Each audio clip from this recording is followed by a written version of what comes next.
ഇറാനെതിരായ കൂടുതൽ ആക്രമണം ഒഴിവാക്കുമെന്ന് US president Donald Trump. ടെഹ്റാനുമായി ഇത് സംബന്ധിച്ച് സമാധാനമായിട്ടുള്ള കരാറിലെത്തിയെന്നും ട്രംപ് അറിയിച്ചു.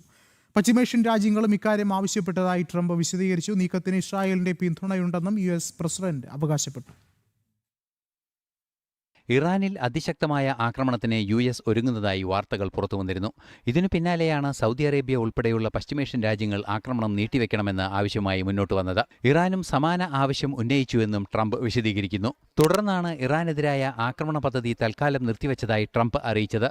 അടിയന്തരമായി സമാധാന നീക്കങ്ങൾ നടപ്പാക്കാനാണ് ആക്രമണം നിർത്തിവെച്ചത്. ഹോർമൂസ് പൂർണ്ണമായി തുറക്കുകയും ആണവ ഭീഷണി ഒഴിവാക്കുകയും വേണമെന്ന നിലപാടിലാണ് യുഎസ് ആക്രമണ പദ്ധതി നീട്ടിവെച്ചിരിക്കുന്നത്.